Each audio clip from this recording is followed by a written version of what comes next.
Welcome to Vivid Vibes Podcast, where we discuss information for your soul's vibration. I'm Laura. And I'm Jada. Today we have a special guest. His name is Tavarus Hogans. After being class president in high school and graduating number 6 in his class with honors, Tavarus Hogans chose Vanderbilt University. Tavarus majored in communications and was captain of the football team. His company, True 7 Life, works with individuals and organizations looking to make their employees more comfortable and confident presenters. Also a podcast coach, Tavarus Hogans is the host of a podcast called the True 7 Life Podcast, where he features self-employed business heroes making an impact. Currently working on his debut book, Finding Your Voice, A Journey of Becoming a Better Presenter, Tavarus lives in Jacksonville, Florida. He credits a lot of his success to his faith in God and that which he can control. He attributes to his 3 favorite words, love, attitude, and effort. He's also an entrepreneur who has a premium CBD line called True 7 CBD. Welcome, Tavarus. How are you doing? I'm doing amazing. Thanks for having me. Yeah, absolutely. Thank you for being here. Yes, thank you. You're very welcome. So, today we are going to be talking about the Black Lives Matter movement and the anti-racism movement. And it's not necessarily that this movement is new. It's more so that it's just getting the attention that it deserves now. And Laura and I think it's really important for us to talk about issues like this, even if they're uncomfortable, because as we've talked about before on this podcast, shadow work or dealing with the parts of yourself that you don't necessarily want to face are so necessary for spiritual growth and for the growth of humanity. Mm-hmm. So, first, I'd kind of like to just, excuse me, I'd kind of like to just touch on how Tavarus and I kind of cross paths to get him on the podcast. Tavarus, you kind of reached out from a post that I posted in a podcasting group. Was it the Podfest group, I think? It was definitely one of the groups. I saw the post and it it was talking about what do we do in these times. And for me, having lived through the times and experienced everything that we're talking about right now, I felt it was important for honestly everybody to have their individual voice and everybody's individual voices be heard. So, some, and I don't want to be immature with my terms, but, some white people felt like maybe their voice wasn't appropriate right now or how to speak out or what they should say. And my opinion was everybody has a perspective and everybody's perspective should be shared, be it an uncomfortable one, be it one that doesn't help the movement or whatever it is. It needs to be out there and uh, it needs to be made aware so we can then deal with it and try to move forward. So for me, it's not so much necessarily silencing voices at this point in time and hearing somebody else's voice louder, but hearing everybody's voice and everybody moving forward together. So that was is really what triggered my response to your post. I love hearing Totally. that. Oh, that was, Yeah. I agree entirely with that. So glad you reached out then. This is fantastic. Yeah, totally. And like my original post said something about Laura and I want to record an episode about this, but wouldn't it be kind of stupid for 2 white girls to be having a conversation about it? But then so many people responded saying like, no, it wouldn't be stupid. Like you guys need to speak up and say what you need to say as well. And I think that's really what I'm learning through all of this is that it's not like you're saying, Tavares, it's not just about silencing one group and letting another group speak up. It's more so about everybody speaking their truth right now so that we can all grow. Mm-hmm. Ab- Absolutely. And I recorded an episode when all this was going out. And part of my title was biases, and then my most favorite word, love, was in there. But I like to start from the place of everybody has biases. It doesn't matter who you are. We all have preferences, and when we can understand that and, like I said before, be aware of it, then we can deal with things. Why do we feel a certain way? Why do we get triggered by certain things? What's the right way to respond? Et cetera, et cetera. But if we're hiding behind these things, to one of the points you alluded to earlier, we can't experience any growth. Oh, you're absolutely right. I agree with that entirely. That is, Yeah, yeah. Oh, totally. And you said something on the phone too when we had like a brief conversation before getting ready to record this podcast. And you said something about, of course, I don't speak on behalf of everybody.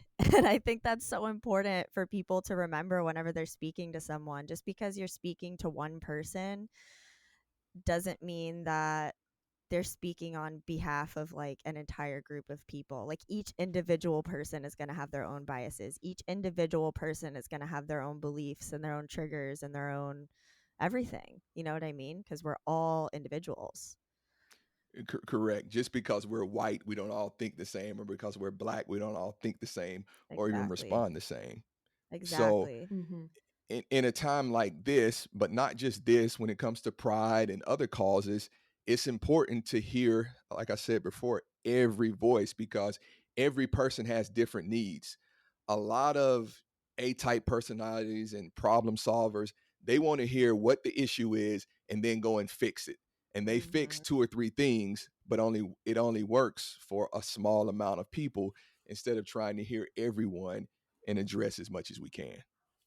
Yeah, I see what you Absolutely. mean. Yeah, and especially right now, um, we're in a unique space and time in our history in the world, and it's like the collective energy going on right now is so unique because we are all given this opportunity to really analyze and look closely at what we want, what kind of change do we want to create for the future, what do we want to manifest. And so that takes all of us on an individual level looking inwards, looking more deeply at what is causing us to think or believe or feel the way we do about certain things, and how does that allow us to identify what we want to grow towards. So yeah, you're on point with everything you're saying, mister, and I'm loving it. I like it. I like it. So let's start with talking about what the Black Lives Matter movement means to each of us. Because I think, um, like, with all of these questions and all of these topics, it's important for us to all share a perspective. So, Tavares, what does the Black Lives Matter movement mean to you? I'm going to take that question last, because if you Okay. don't mind, Yeah, because I no, that's totally fine. not that my answer is unorthodox, but I think it's a little bit different. So Okay. uh, I would love to hear you ladies' responses first, if you may. Okay. So, Laura, what does the Black Lives Matter movement mean to you? So what the Black Lives Matters movement means to me is about addressing what systems have been in place that don't necessarily serve the Black community anymore, or like they haven't really ever.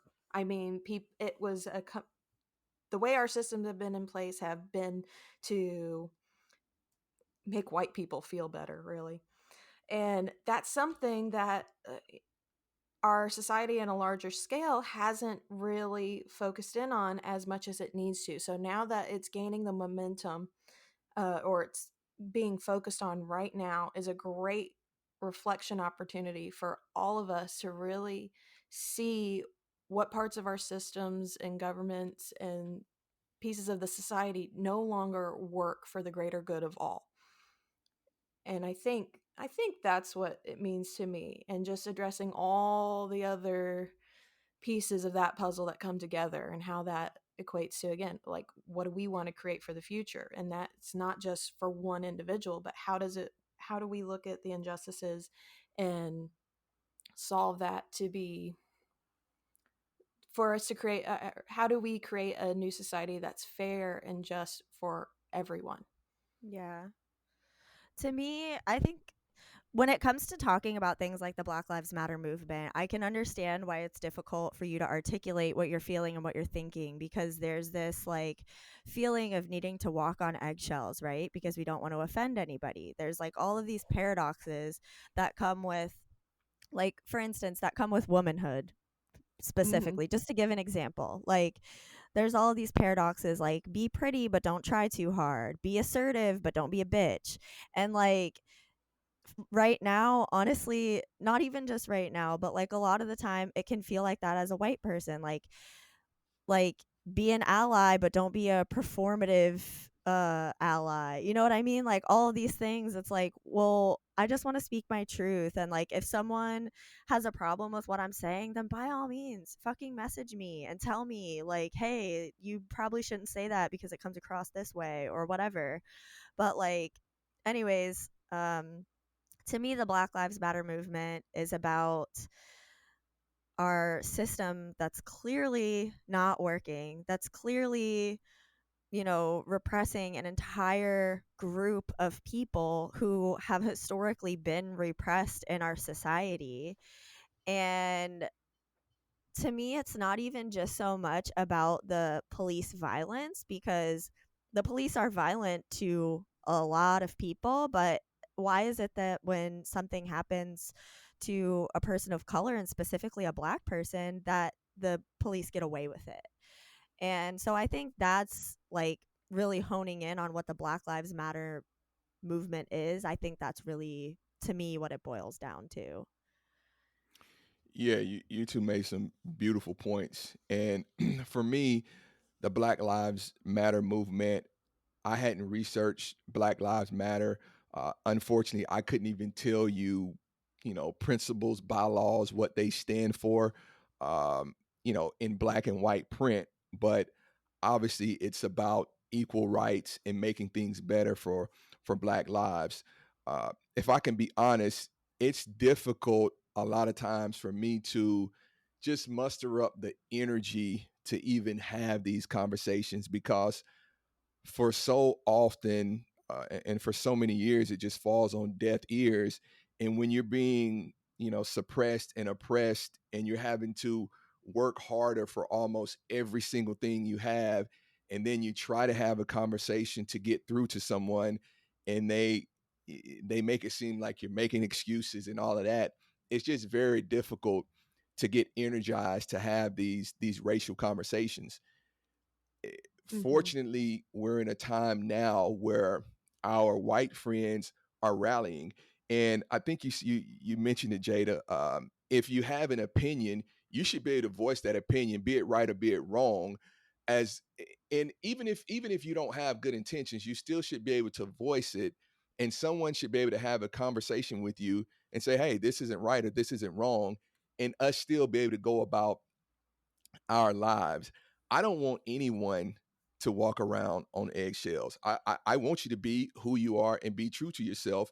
And when you reveal yourself, I'll decide as to whether or not I want you in my circle or I don't want to deal with you. Uh, so those of us that those of us that don't have issues with black people, for lack of a better word, uh, don't feel a certain way or don't feel you have to act a certain way. We still have to act with grace and be forgiving of people. People make mistakes, people say things, people do things. I think the quarterback for the New Orleans Saints, Drew Brees, he made a statement, and it was just based in a lack of knowledge. And for me, I'll say this: I want to believe, and I don't know if it is or not, but I want to believe a lot of isms, racism, sexism, classism, all of that is just based in ignorance, people Yes, not knowing any better. for Mhm. And sure. once they know better, they know that the way they're doing things or living and saying things and interacting, once they know and understand that it's offensive to somebody, if they're not willing to do anything about it, that's when I have a problem with you. But if Yes. you don't know and you find out and you're willing to work and get better, I have to have grace for you. I mean, that's all I can do.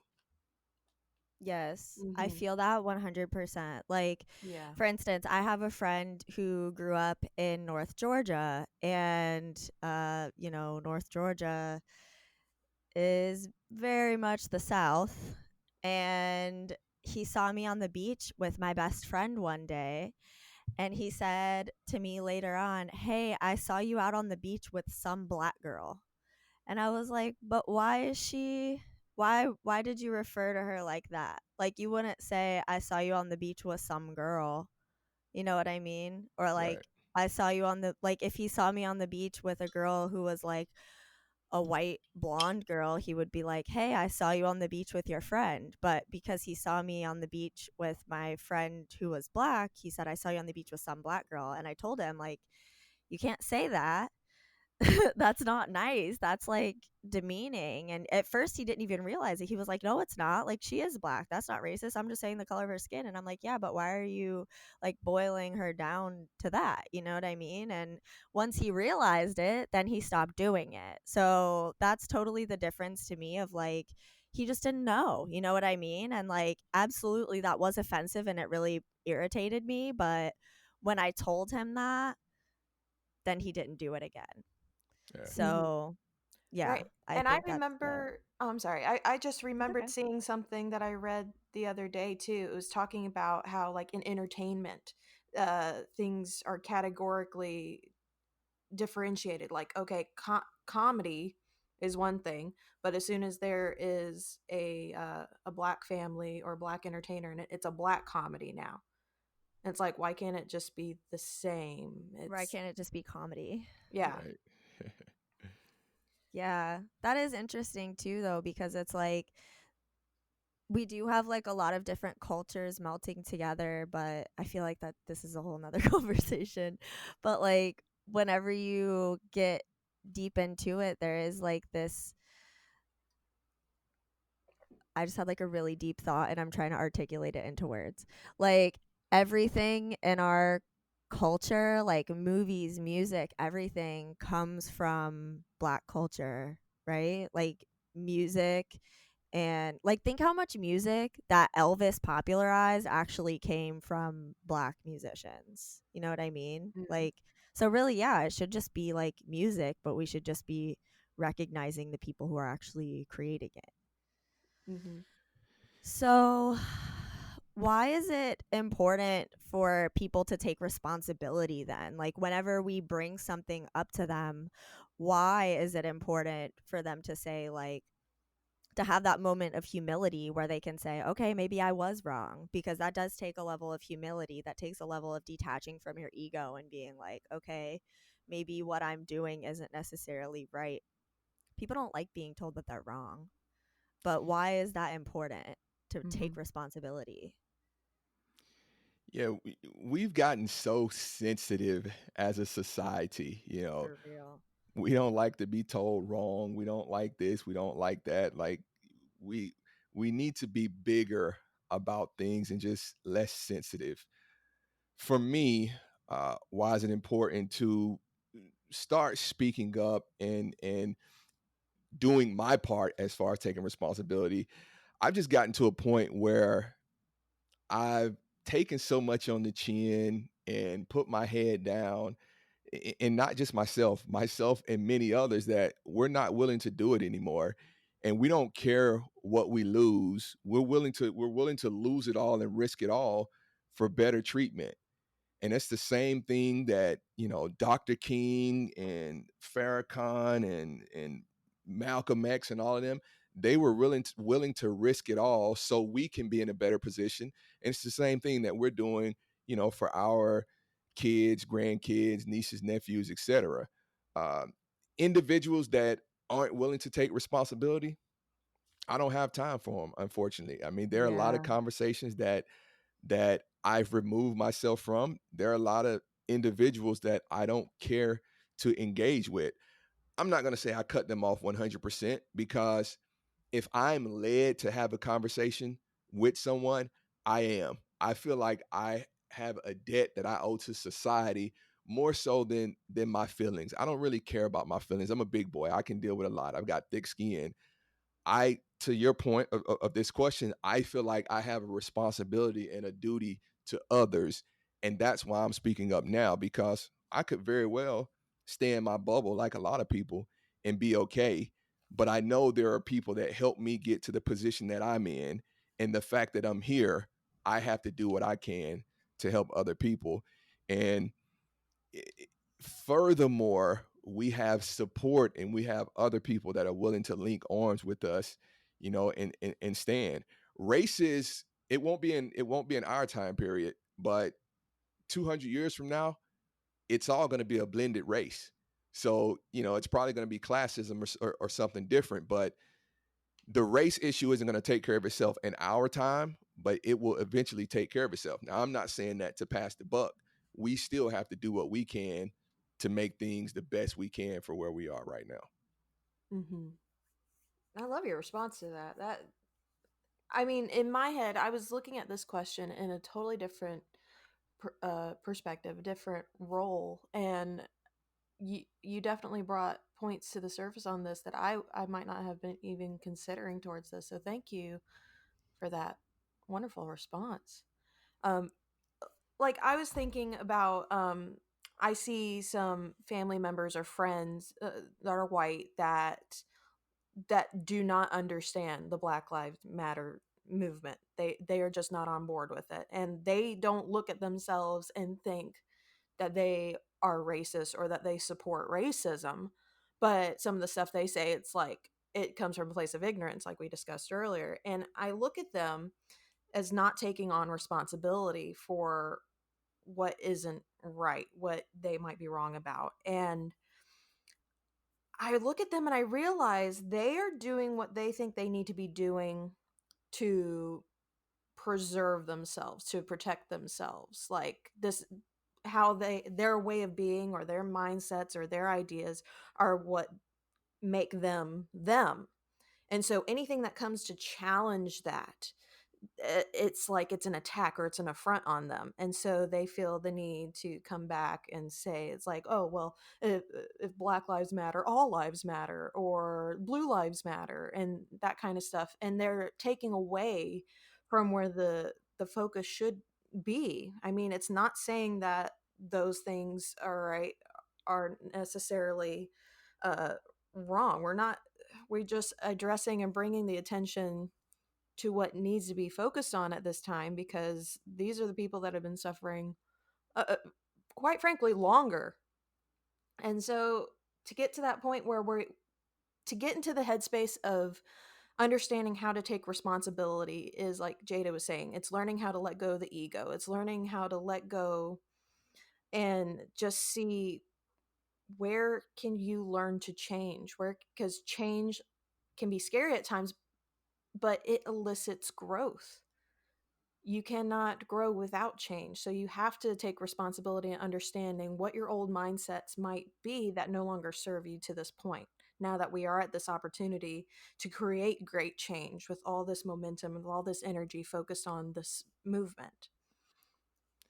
Yeah, if you're a selfish person, no lives are going to matter. It doesn't matter what you say. And a lot of these perspectives are selfish perspectives. I'm going to take care of me and preserve me, and I'm not going to help anybody else because why should I be uncomfortable to make them comfortable? Yes. So when you say all lives matter in response to Black Lives Matter, yeah, every African American, every Black person believes all lives matter, but society does not treat Black lives as if they matter. So we have to call out the fact that Black lives matter. But if Yes. you're but if you're a selfish individual, you're never going to get that. You're never going to understand anybody's life matters outside of yours. Right. Yeah, 100%. Like when it comes to taking responsibility, like it really does come down to like being able to take a step back and say, okay, am I willing to take a look at how I've been acting and say, like, okay, maybe it's time to make a change? You know what I mean? That's part of growth. That's part of growing as a human being. Like, for instance, when after the George Floyd after the murder of George Floyd, I had this feeling of I couldn't be quiet anymore. And for I want to say most white families, racism is a very hush hush thing. Like if one of your family members says something racist, you're supposed to bite your tongue. You're not supposed to say anything. You're not supposed to call them out because you don't want to make someone uncomfortable. But I didn't realize that by doing that, I was perpetuating the problem. And after the murder of George Floyd, I could not keep my mouth shut anymore.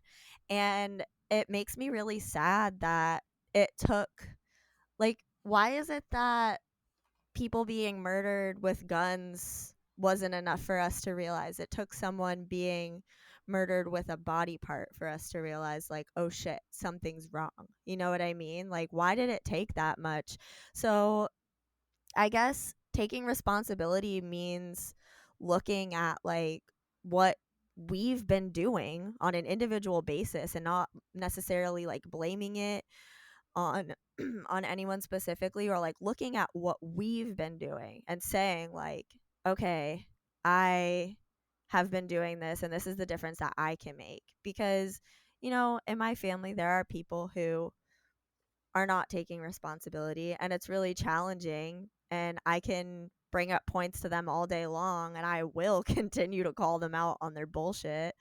But, like, at the end of the day, the only change I can truly make is what I do and what I say, and the conversations that I have with people, you know? Mm-hmm. I think another aspect to this is we have to take what power we have individually Mm. to help allow allow it to be a safe, like, to have conversations be safe. I mean, to allow that perspective, like, okay, we can talk about these things, it's okay to talk about difficult things. I think there is that stigma around why it is such a touchy thing right now, is like people don't know how to communicate anymore.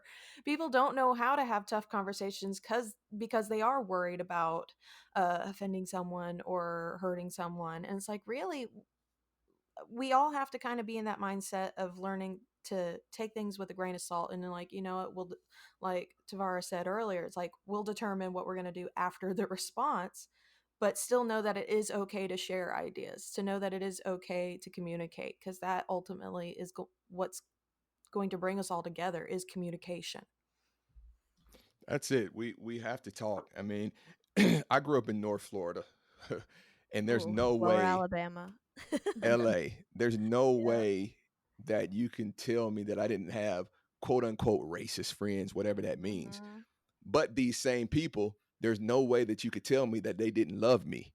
So even though they may have been brought up a certain way and told that, you can't have this or you can't have that, internally they felt something different. So I can't blame them for something that was pushed down on them. Like I said earlier, I have to have grace and I have to allow them to be where they are and get to a better place and come to that own understanding. Uh, I, was it Laura you just said something about Hmm. using your own individual power? Yeah. So for me, and I didn't fully answer the first question about what does the Black Lives Matter movement mean to each of us individually. Uh, Everybody has a responsibility as an period as an individual in the African American community. I For a large part of my life, being an activist or fighting race, fire with fire wasn't my cause. Like being pro-black and all of that, that wasn't my cause. It has come to my doorstep, but I felt like I had another agenda and I had to do different things to further the cause before I could have the race conversation. Uh, I played sports in high school. I graduated number 6 in my class. I was pretty sharp. Went to Vanderbilt University, graduated from there, was able to penetrate corporate America and climb the corporate ladder to a certain degree. And for me, it's about having conversations on that level. Unfortunately, I had to keep my mouth closed on race issues to get up that ladder. Now that's not right, but now that I've got there, I have the ear of those people, and now it's my time to speak up. So when we talk about using our individual power and whatever platform we have, again, everybody has a different role. And for me now that I can speak to some of these executives and businesses and corporations, it's time for me to speak up. And yeah, they're looking at me like I'm different because for so long I held my tongue, but I can't be silenced anymore. And as a black man, uh, going back to everybody has different roles. Some of us, eh, I saw something recently, and they were upset because Michael Jordan and Magic Johnson in their heyday, they weren't activists. They didn't speak out and use their power. But I believe if they would have spoke out, I'm certain if they would have spoke out, they would have been blackballed, and they wouldn't have risen to the level of success that they've risen to now. The fact that we have those models and those images that are as well accomplished as they are, it gives somebody else the impression and the wherewithal to say, hey, if Magic Johnson can do it, if Michael Jordan can do it, I can do it. So as a community, it's not about everybody being a Black Panther or everybody being pro-black. I just feel like it goes all the way back to purpose, knowing your purpose and doing what you're supposed to do in your specific space. I I love that. totally agree with that. That is so Yeah, spot on. for sure. Because it's like we're kind of going back to the whole thing about us all being so sensitive right now. Like we are, millennials are notoriously a sensitive generation. And I think that can be a superpower if we take responsibility and we say, okay, why am I triggered by this? But if we turn it around and say, like, you're triggering me, you have to be quiet, then it's like being counterproductive. But Mhm. like, yeah, we all have the capability to tune into our own intuition and say, like, okay, this is my role. Like what you're saying you did, Tavares, is so strategic. I don't think a lot of people would think to do that. I think a lot of people just like act on impulse and say, I have to like shout this from the rooftops. But you like went into corporate America, worked your way up, and now you're saying what you need to say. N- So now I have a voice, and it's unfortunate there are people that will listen to me versus listening to other people, but that's Right. my role. Right.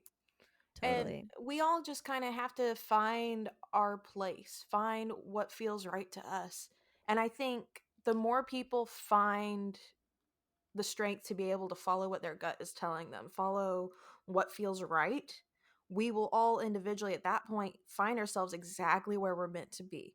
And with that, find our ultimate strength and where our power truly does lie, and not come from a place out of reactivity, because our emotions are there and they're telling us things, but we have to really dive deep to understand what they are trying to tell us and not just react from what we're feeling, but see how this is trying to guide us towards understanding, how our emotions are trying to guide us towards understanding what we want and what is right, and how do we use that to grow. Totally. L- So, I see you keep getting back. You keep going to that metaphysical space and guidance and all of that. I was supposed to start a podcast with uh, an astrologist, so I love and enjoy all of that, but I'm not gonna let you pull me in. Oh, that That's a whole no, nother conversation. oh, that's totally okay. You're right though. That is where I usually go to. That's just my thing. yeah, that's And kind of our I'm loving it though.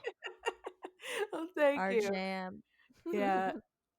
All right. So, well then, how can we help, or how can someone who might be listening to our podcast, how can they help with finding this movement, and what can they do to play a part that feels like they're doing something to help with the with everything that's going on in the world? If you're asking me, I try to make things as simple as possible because if you a difficult response is usually one uh, that doesn't get actioned or executed against. First off, how can you help? Number one, everybody individually should ask themselves because I believe what someone is willing to do has to come from them. It has to be intrinsic. We're just in a society where people don't like to be told what to do. So I would say ask yourself that question first, self reflect, and think how you can help. If you're asking me, we've got to have conversations. We have to talk about it, and we have to come from a place where we're trying to understand the other person, not argue my point or debate my point or try to justify my feelings or thought process. We have to try to understand what the other person is saying on both sides. Where I've seen productivity, it's because both sides are willing to listen to each other. And I'm just going to simplify it as simple as that. I don't want to overcomplicate it. That's Nice. beautiful though. It's doesn't have to be a complicated thing for people to get on board with wanting to help. Yeah, Exactly what we're doing right now is what everybody should be doing, having a conversation. Right, totally. right. I think it's really important to talk about how like Laura, you and I put out a thing when we were thinking about starting this podcast episode or creating this podcast episode where we were looking for a black person from the spiritual community to come on and talk about this movement and either to be a guest or to guest host. And I pretty much just came to the understanding that so many people of color right now are feeling like it's not my responsibility to give you answers. You know what I mean? Like they're feeling drained and like it's not their responsibility to like spell it out for white people on how they need to act.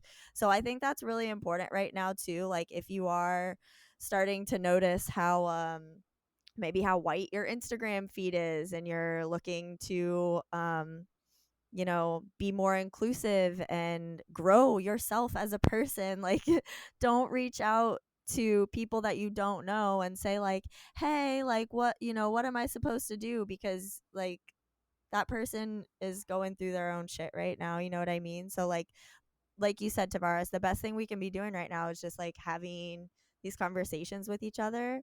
And then there's also like action steps that we all can take, as far as like writing letters to senators and marching in a protest and whatever resonates with you, like do that.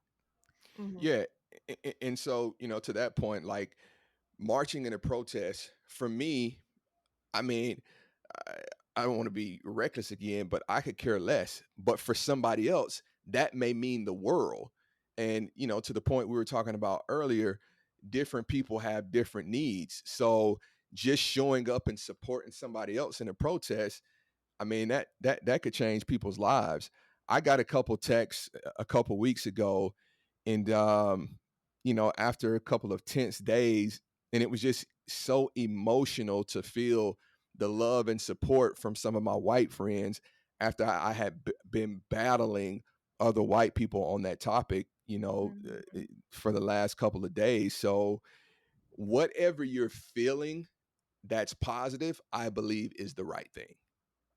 Hmm. Totally.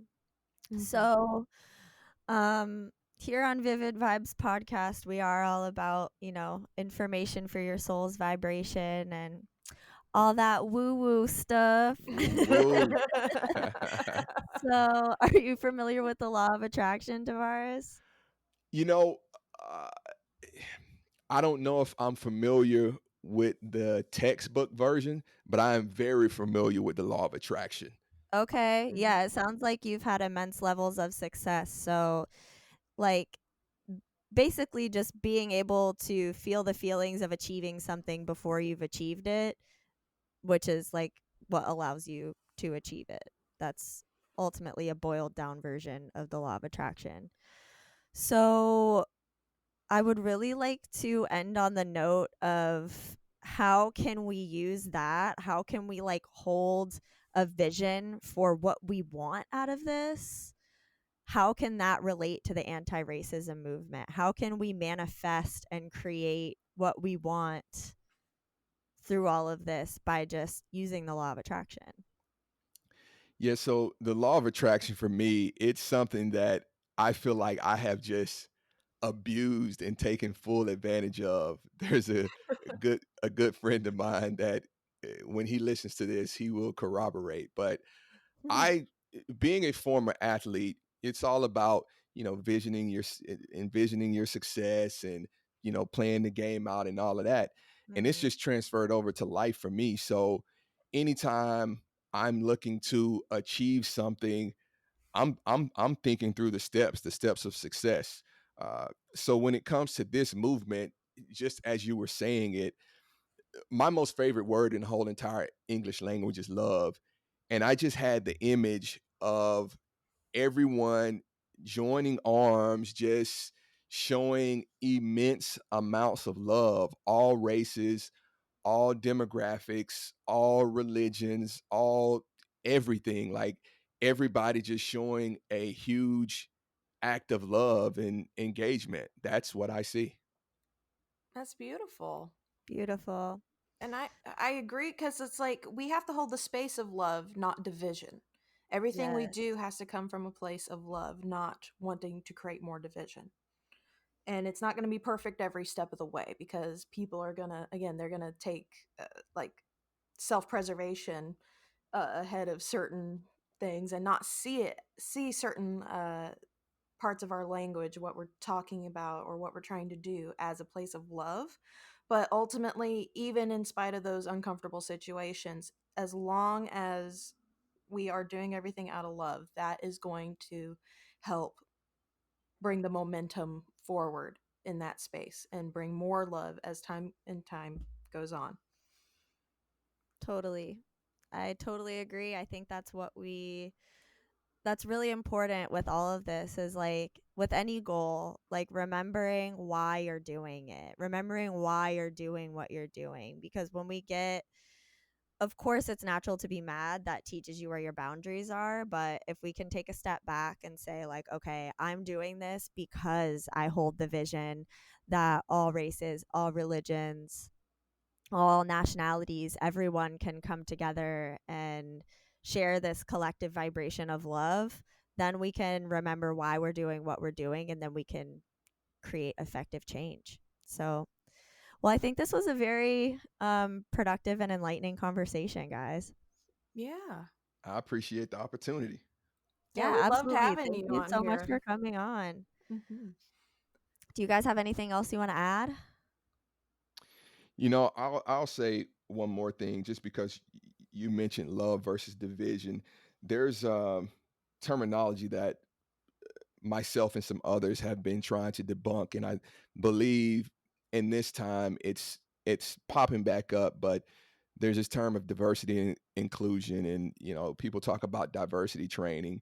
And over the last year, I've just chosen to not use the word diversity anymore. I'm using it for a specific purpose now. But we talk about diversity training, and just the root of the word talks about division.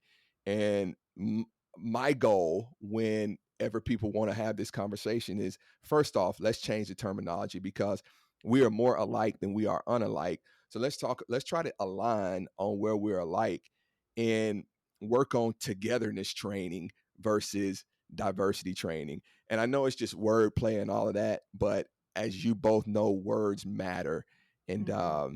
let's just try to be together and love everyone.